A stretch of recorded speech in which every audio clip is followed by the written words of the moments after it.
As I mentioned a moment ago, we now have U.S. pool tape of interviews conducted with 2 members of the U.S. Air Force A-10 Squadron. Let's listen to it.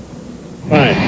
Going after artillery. I can't tell you where, but we're just trying to clean out some stuff. So if we ever have to go to a ground war, and God hope we don't, but if we do, then excuse me, then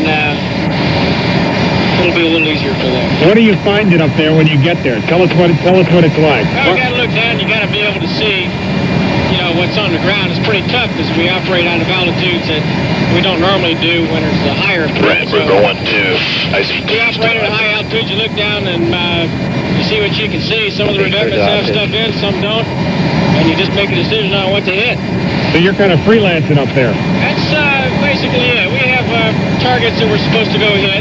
You know, we're set targets that are given to us, and our you probably heard the ATO, and that's it. We just go out there and see what's there. A lot of times we'll go up and we don't see anything. In that case, we'll go over to a secondary target. Is it becoming harder to find targets now that you've taken so many out? I could be up there for 20 lifetimes. There's so much stuff up there, it's incredible. This guy's got he's got an incredible army. But we're doing what we can.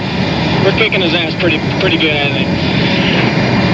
What's the best thing you've gotten so far? Can you tell us? Not a lot of good secondaries, not a good explosions. It's kind of fun. It's great. It's a great, you know, it's like an amusement park almost, but except they're shooting back at you, so you gotta be real careful, smart about what you do. But there's in a strange kind of way, there's a funness about it. Working there on those bombs underneath, putting them together. What's going through your mind as you're doing it? Well, I'm so used to doing it now that really nothing really goes to my. I used to worry about it, but now that I've been doing it so long, What'd you worry about? Well, when I first started this job, I didn't know much about bombs, and I was always afraid one was going to blow me up. And now I don't really worry about it now because I know how safe they are, and I don't have to worry about that. What's the spirit of this team that you're working with preparing this plane to leave? Well, we get the job done quick as possible and safely, and we have fun doing it, and hopefully I'll get there and do the job. There's talk about letting the Air Force work a little more before the ground forces go into play. How do you and your Air Force buddies feel about that?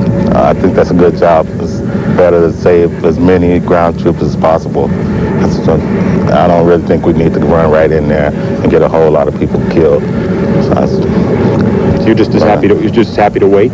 Yes. I'd rather wait a little while than to have all these people go in and get killed. It wouldn't really be worth it. You guys think you can do the job, you can get it done, you can do more than you've already done? Yeah, we could do this forever. And what does that do to Saddam? Oh, it keeps his head down. He don't really have a chance. As long as we're flying and dropping them on him, he don't have a chance. How does being here differ from being on the west side of Chicago?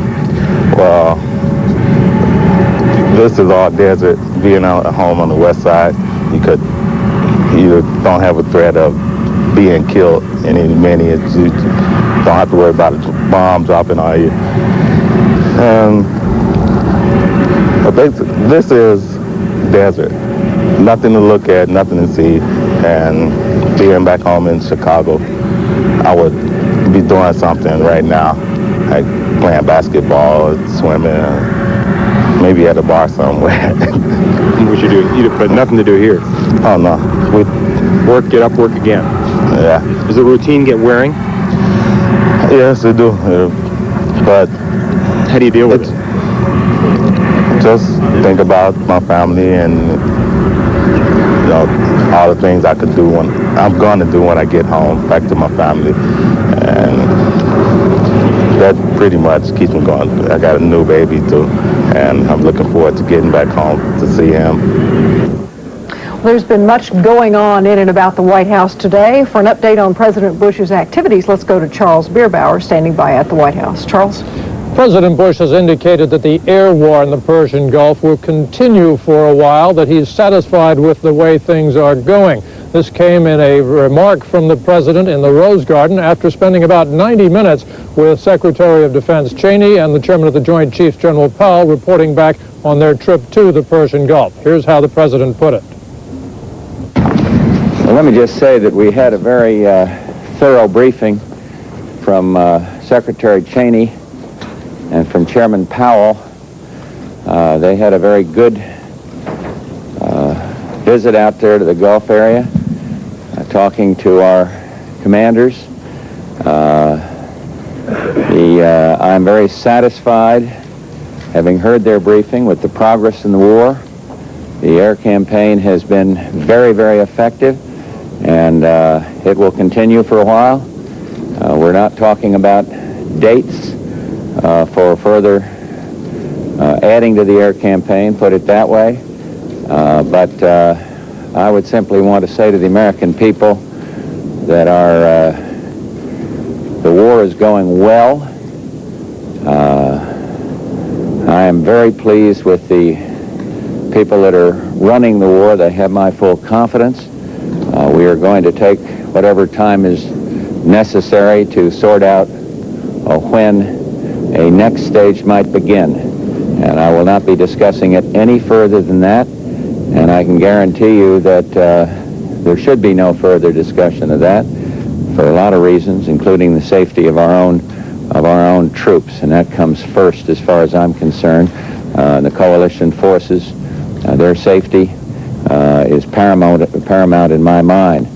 But I would be remiss if I didn't reassure the American people that this war is being fought with high technology. There is no targeting of civilians. It has gone far better in terms of casualties than I'd hoped, though we mourn the loss of every single member of our armed forces and of the coalition forces, of course. My heart still goes out to the families. I might say to the families of those who are over there, the report from General Powell and from Secretary Cheney is very reassuring in terms of the morale of our people over there. They know why they're there. They are gung-ho about it. They know its importance. They know that it's right and just. And so I have great confidence in them. And altogether, I feel much better after this briefing. I've always felt confident we were on the right path. I feel even more so now after this briefing from Secretary Cheney and General Powell. And so we will just continue down this road. We're the ones that are going to set the time for how this war is, the time for any action that is taken. We are not going to suit somebody else's timetable, whether it lives in Baghdad or any place else. And that's exactly the way it should be. And so I will rely heavily on the advice of our Secretary of Defense, of our chairman, of our generals out there, General Schwarzkopf and others. And then if they come to me and say there needs to be another phase, then I will then make that decision, because that is a decision for the President of the United States. Having said that, I have total confidence that we're on the right path, and with no further ado, I want to thank them for this arduous trip, but it was well worth it. Thank you all very much. Thank you. They may be taking questions over there, and I'll refer to, as I said early on when I started in all of this, the briefings on military and air and all of this are best conducted by the experts, and they are over there across the river in the Pentagon. When it comes to the President's decision, I'll be glad to discuss it at the appropriate time. That this is not the appropriate time for the reasons I gave you. We're on track. It is going smoothly. I've got total confidence that we're prevailing. It is working well. And that's what the American people need to know now. And I don't have anything to contribute beyond that. Well, and at that point, the president headed back to the Oval Office. Anyone who might have expected a date to be announced would have been severely mistaken. That's just not going to happen. It's going to move, as the president indicated, a while longer with the aerial campaign before other components are brought in. The Pentagon briefing is coming up shortly. I'm Charles Bierbauer, live from the White House. Thanks, Charles, and that's the hour for us. Thanks for joining us. I'm Catherine Cryer. I'm Ralph Wingate.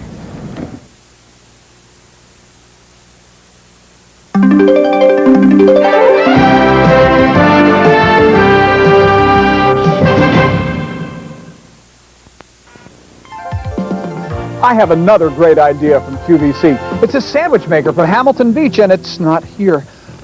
It's not not here. Look, why don't you tune into QVC? You know it's on your cable system live right now, 24 hours a day. Tune into QVC and see what they're showing. To order the sandwich maker, just call and ask for item number K1217. And remember, you can tune to QVC live 24 hours a day. Check us out right now. Now there's a fragrance that brings out the real you. Vanna, a soft, alluring fragrance that won't hide your personality. Fragrance should help you feel good about yourself. Always. Vanna, for every mood and all occasions. Daytime, evening, it's always right. Always you. With Vanna, your own personality shines through. Vanna, always true to you. Next week on Desert Storm, The Homefront, a Channel 4 News special series. Find out if the Gulf War will help or hurt our local economy. A former prisoner of war offers insights into what our POWs may be going through. With hundreds of Southland women serving in the Gulf, how are they changing the way we fight? And a look at Desert Storm through the eyes of a local Korean War veteran. See how the Southland is being changed by events half a world away. Desert Storm, The Homefront, only on the Channel 4 News. This is the family room.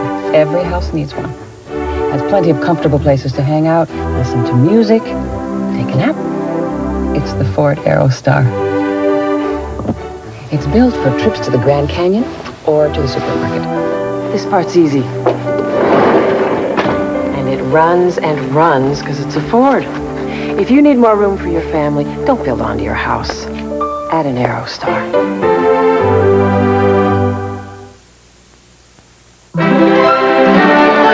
This is CNN.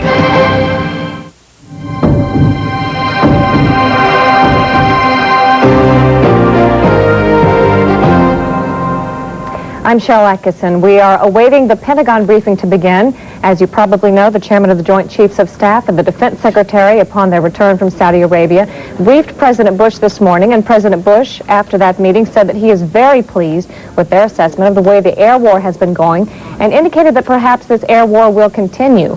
Of course, the president gave no timetables and said he's not intending to give any dates as to when a ground war might occur.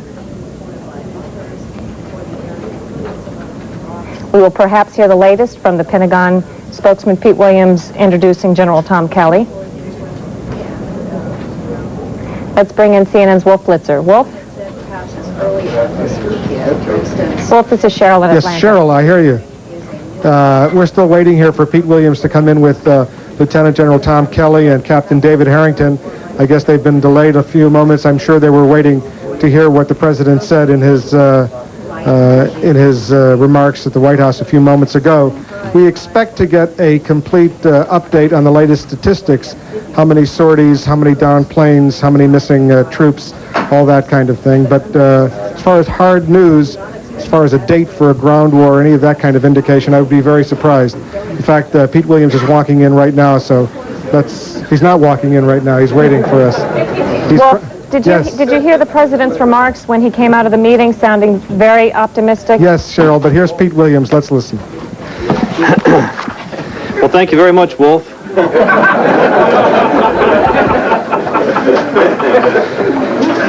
In just a moment, I will introduce you to today our briefers from the Joint Staff, Lieutenant General Tom Kelly, who's Director of Operations, and Dave Harrington, who's Deputy Director for Intelligence. Before I begin, though, just a few announcements on coming attractions here.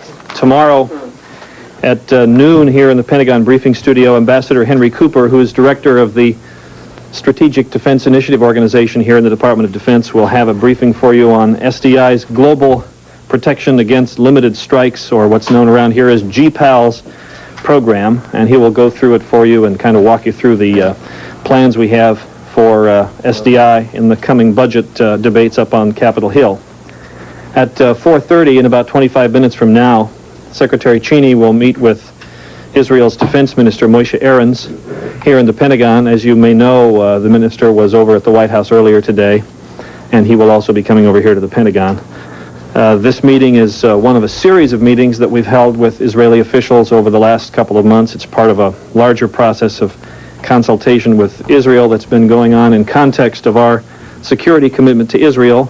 These meetings have been going on since the crisis in the Persian Gulf began, and the consultations have focused on how to meet Israel's security needs and enable Israel to continue to pursue its commendable policy of restraint in staying out of the conflict in the Persian Gulf.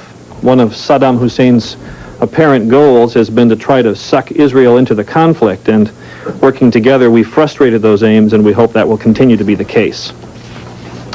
And then tomorrow morning the Secretary will meet with the new French Minister of Defense in the morning, and then late in the morning, he'll meet with the British Minister of Defense, Tom King, and Sir David Craig, who is the counterpart of Colin Powell. General Powell will also be taking part in those meetings.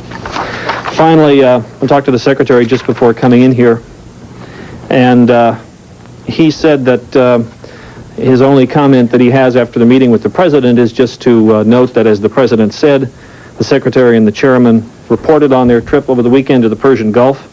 They reported to the President that after their consultations with General Schwarzkopf and his staff, and after talking to some of the troops who are taking part in the operation, they can report that the campaign is going well, that more progress can be made by continuing the air phase of the campaign, that they are, of course, preparing for the next phase, but they have nothing further to say on that because, of course, we just don't discuss future operations. We understand that we have a lot of questions about that out there, but there's just nothing we can say about that right now. With that, General Kelly and Captain Harrington. Thanks, sir. Good afternoon. Today is day 26. As you know, we have a little over 511,000 troops in theater. The Scud launch now is, I think, 61. We had 2 additional that were launched today. One launched towards Israel at 11:54, and one launched towards Saudi Arabia at 14:21. The one launched towards Saudi Arabia, which we, of course, have more information about, was intercepted by Patriot and killed. No damage reported. You would have to check the Israelis for the results of the Scud's launch there. The score per week is 35 the first week, 18 the second week, 4 the third week, and so far in the fourth week, 4 tails were interdicted and destroyed in western Iraq during the reporting period. Targeting continues to be Scuds, Republican Guards, battlefield operations, and strategic restrikes. We are now above 69,000 sorties, with 2,900 plus being flown during the reporting period against 1 Iraqi sortie. Of those sorties, 750 are allocated to the Kuwaiti Theater of Operations, and 200 of them are allocated to the Republican Guard. And incidentally, that can change. If you see an opportunity somewhere, you can divert aircraft into it. 2,900 represents one of our strongest sortie days, and that generally reflects the weather in theater. Aircraft losses, there were 0 U.S. aircraft lost in the last 24 hours. Total U.S. aircraft losses due to combat now stands at 18. Iraq has lost 72 to combat, 39 of which were shot down in air-to-air combat. We now hold 142 aircraft in Iran. I told you on Friday 147, but a reanalysis of the data we have changed that, and that could probably be plus or minus 5. 0 aircraft flew to Iran within the last 24 hours. As you know, also, more than 200 aircraft shelters have been struck. So with the 214 airplanes either destroyed or in Iran, and some portion of those aircraft shelters having destroyed aircraft, and I don't know what that portion is because we can't see inside them, they've had a lot of aircraft losses. U.S. casualties remain at 60, with 12 killed, 12 wounded, 28 missing, and 8 POWs.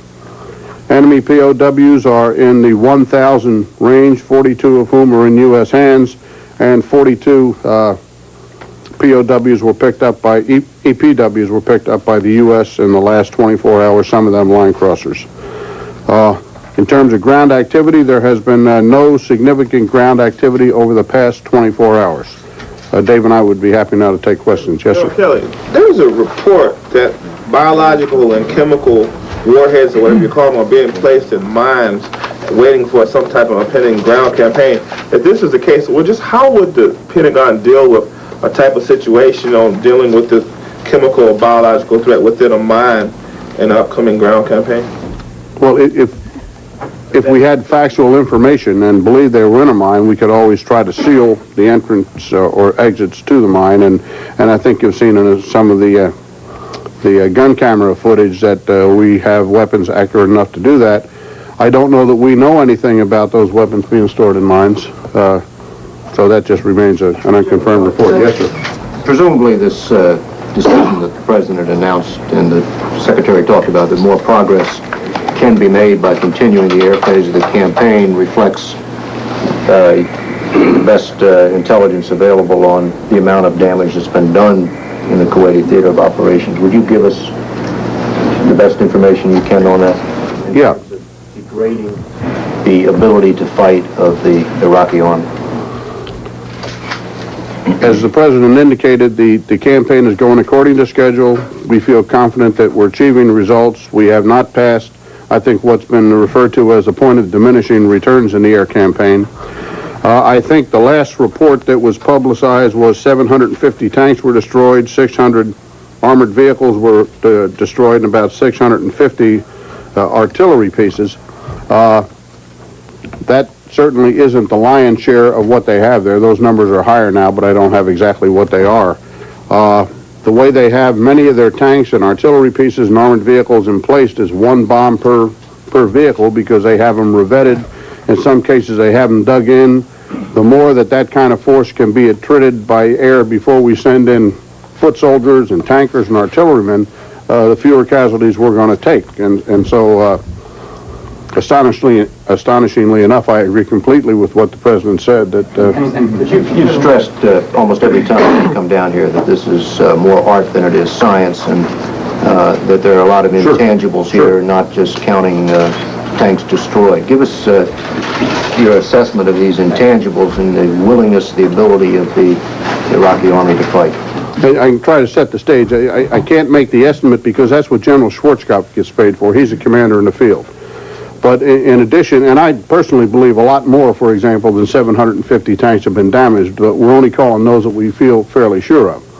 The tank needs ammunition, it needs fuel, it needs maintenance performed on it, and I think it was a Marine colonel on TV earlier today who indicated that the maintenance on the tanks that they picked up wasn't too good, which doesn't surprise me.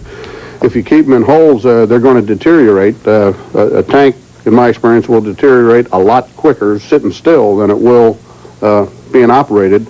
Our ability to interdict their lines of communications, to prevent them from getting the things that they need, has been key. General Schwarzkopf has indicated that he feels up to 90% of their lines of communications have been interdicted, so that they're having difficulty getting things to where you need them. And you can have an army in the field that's very well supplied and can lose badly because it couldn't get that last magazine of bullets to that last infantry guy who needed it to make the difference. As a matter of fact, they may be getting little more than food and water through right now. Some of the reports we're getting from the line crossers, as you know, indicate that they're coming across very hungry. As a matter of fact, I've used the word ravenous, which is an actual use of, good use of that word. I think what's behind your question is, at what point do you decide you're going to move forward into another phase? Don't have the answer for that. I don't think the decision's been made. We'll continue doing what we're doing until we think that we're ready to go. Yes, sir. 750 sorties over Kuwaiti theater. Can you give us a sense of how that compares with the past week or so? Is that a lot more than what's been going on? And how many of those are actual bombing sorties or strafing or whatever? When we say the 750 sorties, we mean attack sorties. You'll notice there are 2,900 sorties we're talking about. Some of them are air cap. Some of them are support sorties back in Saudi Arabia, moving troops around.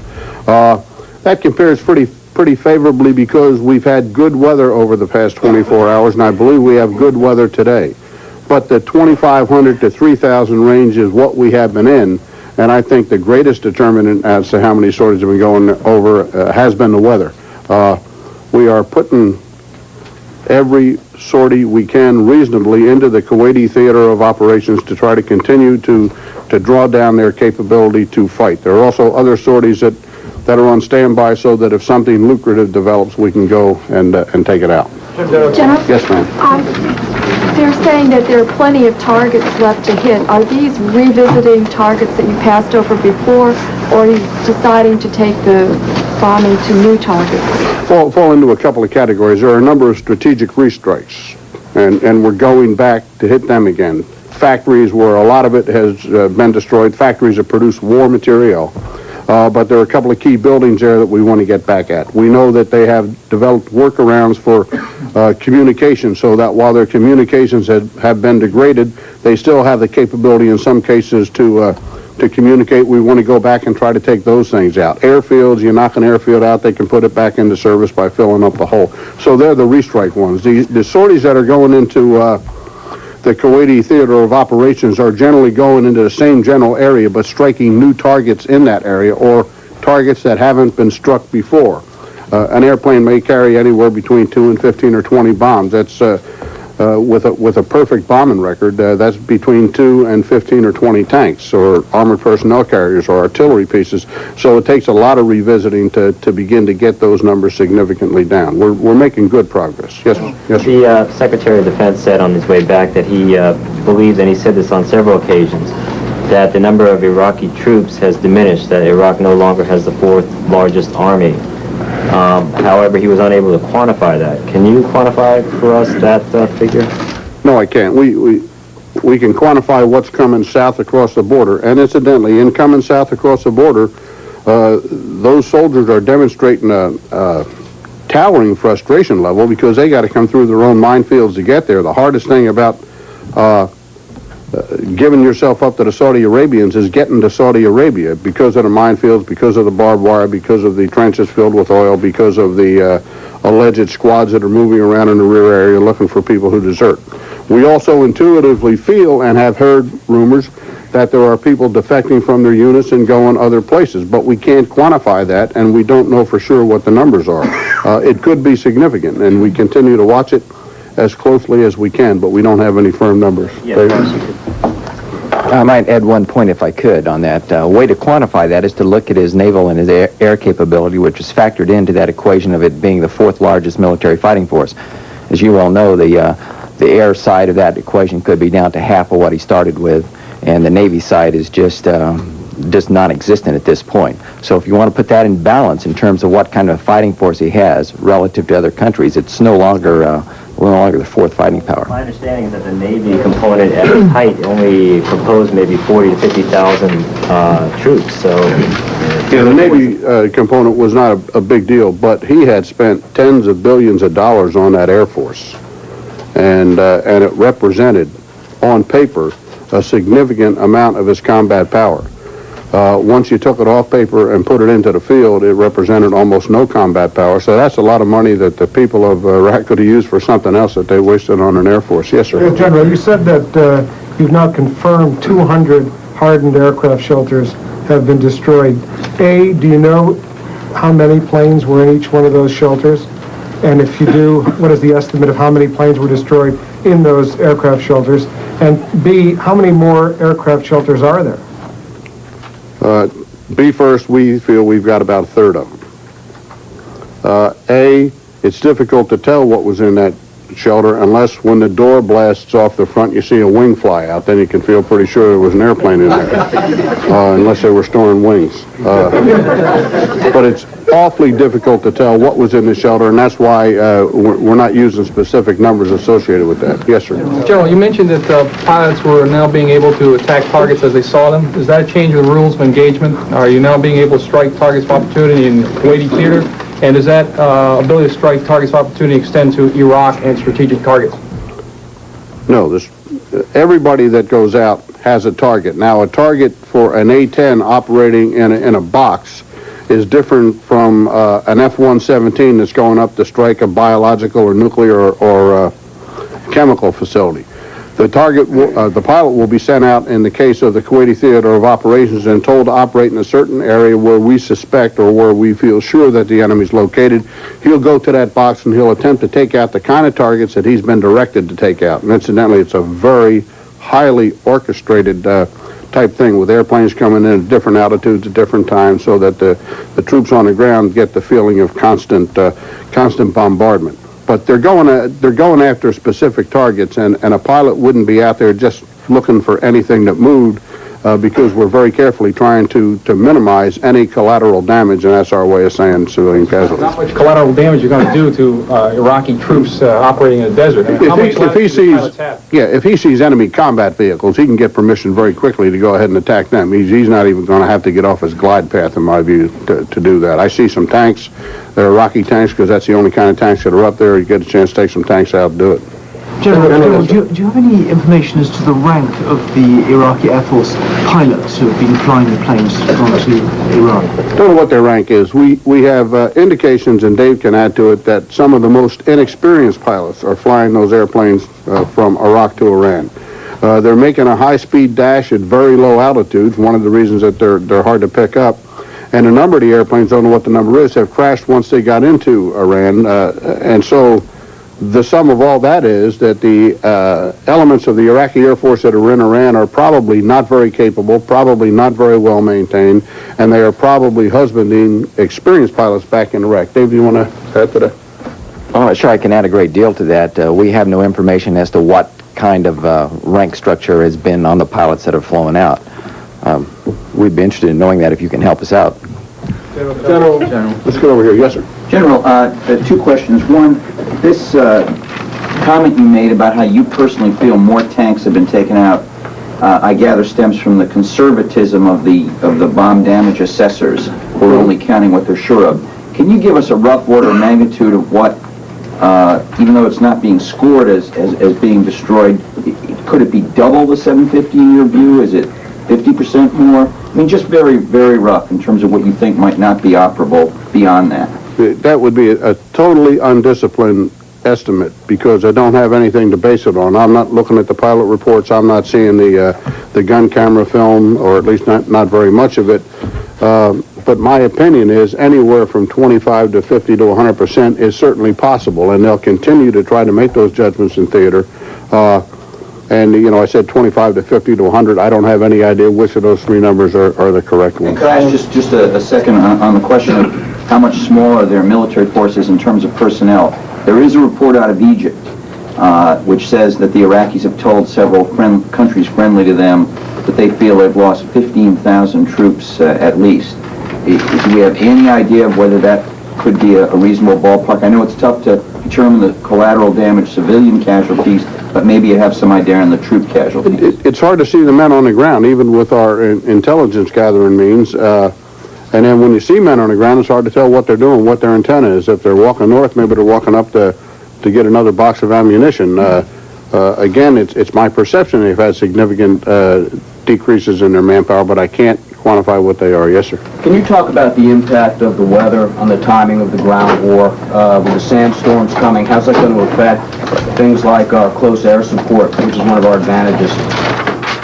We think if it were necessary to conduct a ground campaign, and I emphasize that decision has not been made, that we are satisfied with the campaign as it's going right now. We believe that we have the resources, and a lot of them, to conduct a successful ground campaign regardless of the weather. And as you look down the road now over the next couple of months, don't see any major weather problems until you get into April and May where it starts getting hot, and then that's a real discomfort level. But I've seen American troops at Fort Irwin, California, where it was 120 degrees, conduct an attack over 4 hours in full mop gear. That's the camouflage or the chemical suit, the gas mask with the hood on it, helmets, gloves, boots, and weapons, and their packs, and not one of them touched the zipper for that 4-hour period of time. So I think that our troops have the discipline to be able to do their job regardless of the conditions. What about there's also, aside from the weather, there's also that the Muslim holy period is coming up, the Raj. How does that factor into any timing of the ground war? The policy as to whether or not you would conduct offensive operations during Ramadan is in somebody else's hands. That's not an operational matter. I just deal with operations. I would just add that over the weekend while we were in Saudi Arabia, there was a senior administration official who said that he does not think that will be a factor, that during the upcoming season he believes that the Saudi military would have basically a waiver on the normal restrictions, so he doesn't believe there'd be any problems with that. I have read history a lot, and Muslim peoples have conducted wars during Ramadan. General, just following on a couple of earlier points you were making. First, you're talking about continuing the air war. There's still plenty of opportunity to further weaken the Iraqi army and particularly its ground forces. And yet you've also said that trying to get an accurate assessment of how much damage we are really doing is very difficult, which leads us to wonder, how do you really know if that decision's made that you've done real damage, or is it just a best guess and you aren't going to know till ground fighting starts what you're up against? Well, remember I said intelligence was a mosaic, and there's a whole lot of pieces that go into it. Some of them are great big glaring things, and others are little tiny things. And that's what the commander in the theater and the chairman and secretary and president here have to wrestle with, and it does get down to being an art. It's not a science. If it were, then wars probably wouldn't be fought, because scientifically you could calculate before the fact who's going to win. A lot of it will depend on what the sinews of war are. I think Rommel once wrote that before the first shot's ever fired, the logisticians have already decided who's going to win. I'm happy to tell you that we're in very good shape logistically, and they're not in very good shape logistically. But when you get to the point where a commander is going to make a decision, is something that only that commander can decide. Now, we have a lot of information, obviously, that we don't share, and that helps to make that decision. And sharing it really would not be a wise or helpful thing to do, because it could very conceivably raise U.S. casualties, which, of course, nobody wants to have happen. But my other question was, does an awful lot then just out there still unknown, meaning that it isn't until a ground war begins, if one does begin, that you're really going to know? Or, in fact, are you able to make an awfully good estimate? We can make a good, solid estimate. Defining awfully good is awfully hard.